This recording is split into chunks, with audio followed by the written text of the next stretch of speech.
নর্মদেহার।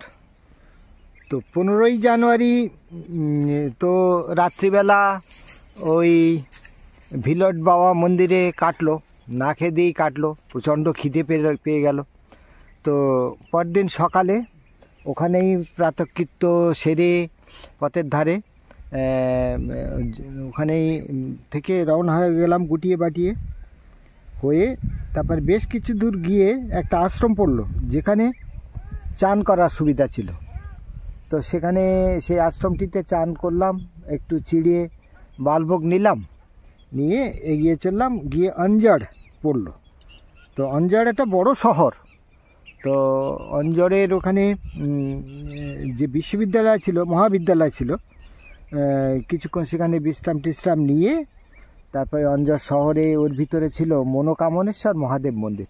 খুব সদাব্যস্ত মন্দির, খুব সুন্দর। তো সেই মনোকামনেশ্বর মহাদেব মন্দিরে প্রণাম করে এগিয়ে গেলাম। তখনও শরীরটা আমার খুব অসুস্থ এবং খারাপ লাগছিল, চলতে পারছি না। তো ঢুকে পড়লাম অঞ্জড় হাসপাতালে, বড় হাসপাতাল। সেখানে কায়দা কানুন আলাদা। এর আগে কয়েকটি ছোট হাসপাতালে দেখিয়েছি, দিব্যি দেখিয়েছি, কিন্তু শহরের বড় হাসপাতালে সেখানে সব একদম মাপা জোকা ব্যাপার। এখানে দাঁড়ান, ওখানে লাইন দিন, সে ঘরে যান, হ্যাঁ ওখানে রক্ত পরীক্ষা করুন। তো আমি বারবার বললাম যে, আমার পরিচয় দিইনি, বারবার বললাম যে শরীরটা খুব খারাপ লাগছে। তা বলার পরে যখন বুঝলাম এদের দ্বারা হবে না, তখন ও যা ওষুধ দিল নিয়ে চলে আসলাম। তবে রক্ত পরীক্ষায় দেখা গেল ব্লাড সুগার ঠিকঠাক আছে, ব্লাড প্রেশারও ঠিকঠাক আছে। তো পেটের একটু অসুস্থ ছিল। তখন বাধ্য হয়ে ওখান থেকে বেরিয়েই আমি ব্যক্তিগতভাবে দোকান থেকে ওষুধ কিনে নিলাম ও হাসপাতালের ওষুধ রেখে দিলাম।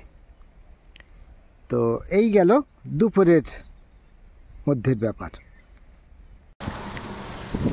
নর্মদেহার আজ 16/1/25 তারিখ রাত্রিবেলা ছিলাম একটা পোড়ো মন্দিরে।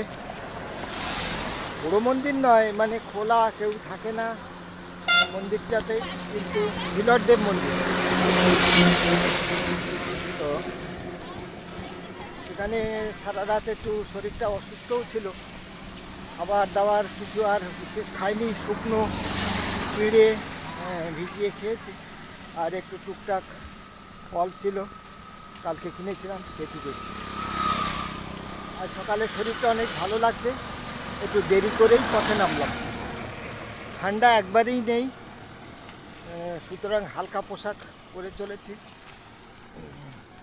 আমার সামনে বাঙালি বাবা চলেছেন। বাঙালি বাবা অবশ্য গায়ে সোয়েটার দিয়েছেন, কম্বলটিও রেখেছেন, আমি গুটিয়ে নিয়েছি।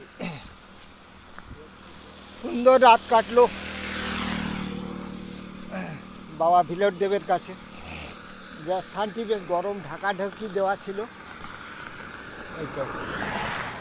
এখন হাইওয়ে চলেছি এখান থেকে বড়বানি, আর 23 কিলোমিটার রাস্তা।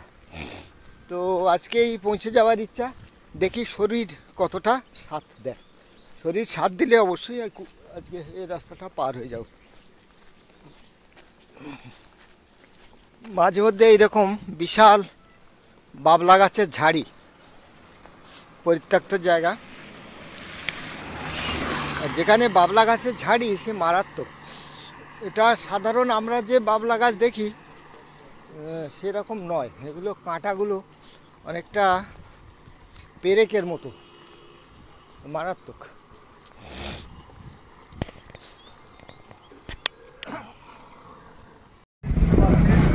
ঋদ্ধি সিদ্ধি আগে রাস্তার ধারে এই গণেশ ভগবানের মন্দির, তার দুই পাশে দুই দেবী, ঋদ্ধি সিদ্ধি। সরু রাস্তা, সুন্দর একটা চাতাল, তবে ধুলো ভর্তি। আর এখানে একটি গাছ এই মন্দিরের ছাদ ভেদ করে উপরে গেছে, সুন্দরভাবে উপরটা গাছটার ক্ষতি না হয় সেইভাবেই মন্দিরটি তৈরি হয়েছে, বট গাছ।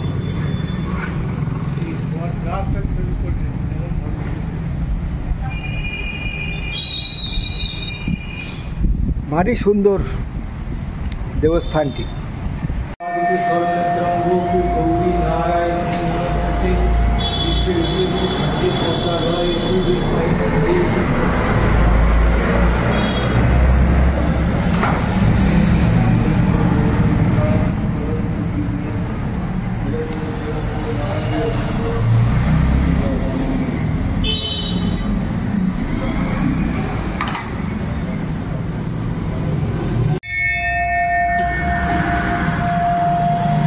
मनोकामनेश्वर शिव अंजार পড়ল একটা নদী, অষাঢ় अंजार नदी अद्भुत नाम। তা অষাঢ় अंजार नदी পার হয়ে তারপরে রাস্তার ধারে 2:30 পর্যন্ত বিশ্রাম নিলাম। হ্যাঁ, তারপরে পথের ধারে একটা জায়গায় গাছের তলায় ঘুমিয়ে নিলাম।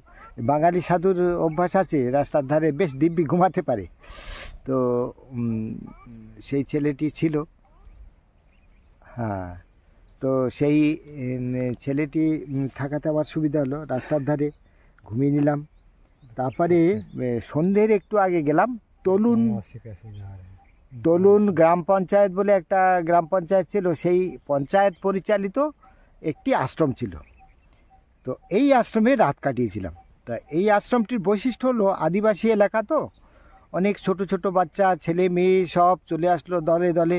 পরিক্রমাবাসী আসতেই তাদের বিছানা পেতে দেওয়া, জিনিসপত্র এগিয়ে দেওয়া, বাথরুম কোন দিকে দেখিয়ে দেওয়া, এইসব তারা সব করলো। খুব সুন্দর, বাচ্চা কাচ্চাগুলো প্রাণবন্ত। এবং রাত্রেবেলা ওই আশ্রমের যিনি সেবিকা ছিলেন তিনি রান্না বানালে আমাকে জিজ্ঞাসা করলেন, বাবা কি খাবে? আমি বললাম একটু ভাত পেলে ভালো হয়, অনেক দিন ভাত খাওয়া হয়নি। তিনি সুন্দর ভাত বানিয়ে দিলেন, ডাল, কি অপূর্ব স্বাদ। তো ভালো লাগলো সেখান থেকে। আর সন্ধ্যের পরে, প্রার্থনার পরে সব বাচ্চা ওই ঘরে চলে আসলো। এসে পরিক্রমাকারীদের জন্য রাখা যে গদিগুলো ছিল সেইগুলো বিছিয়ে তার উপরে খুব খেললো, অনেকক্ষণ ধরে খেললো। রাত্রে তারা ভোজনের পরে ওইখানেই তারা শুয়ে পড়লো, সব বিছানা বিছিয়ে সব কুকড়ি মুকড়ি দিয়ে। তবে ওই ছেলে মেয়েগুলোকে মাঝে ভাগিয়ে দিয়ে 3টে গাঁজাখোর সাধু, হ্যাঁ, এসব কি বলবো, তাদের গালি দিতে ইচ্ছা করে, কিন্তু সে বাচ্চা কাচ্চাদের হয়তো এড়িয়েই খেলো, কিন্তু জিনিসটা ভালো না, খুব দৃষ্টিকটু লাগলো। তো এসব দৃশ্য দেখাতেও চাই না। তো দর্শকরা হয়তো কিছুটা অংশ দেখালাম, কিন্তু দর্শকদের অনুরোধ করব, ধূমপান এবং কোনো রকম নেশা, হ্যাঁ, কোনো রকম উত্তেজক জিনিস, মাদক জিনিস আমি নিজেও পছন্দ করি না। কেউ তার নেশার শিকার হয়ে তার জীবনে ধ্বংসপ্রাপ্ত হোক, সেটাও চাই না। তো আমার এই দেখানোর উদ্দেশ্য কিন্তু এই নয় যে আপনারা এগুলো খুব উৎসাহ পান যে সাধু সন্তরা খায় আমরাও খাই, মোটেই তা না। আমি দেখি দেখানোর একটাই উদ্দেশ্য, সাধু সন্তদের মধ্যেও এই নেশার বিরাট একটা খপ্পর আছে। তারা এই নেশা করার জন্যেই অনেক সময় এই সমস্ত রাস্তা বেছে নেয় এবং তারা চেষ্টা করে, কিন্তু এগুলো খুব কুপথ। তো এই কুপথে আপনারা পা বাড়াবেন না, এইটা দেখেই এই ভিডিওটি বানালাম এবং বিশেষভাবে আমি এই সতর্কবার্তা দিলাম। নর্মদে হর, বাকিটা আপনারা ভিডিওতে দেখুন এবং আপনারা চিন্তা করুন কোন পথে যাবেন, কোন পথে যাওয়া উচিত, কিভাবে থাকা উচিত। নর্মদে হর।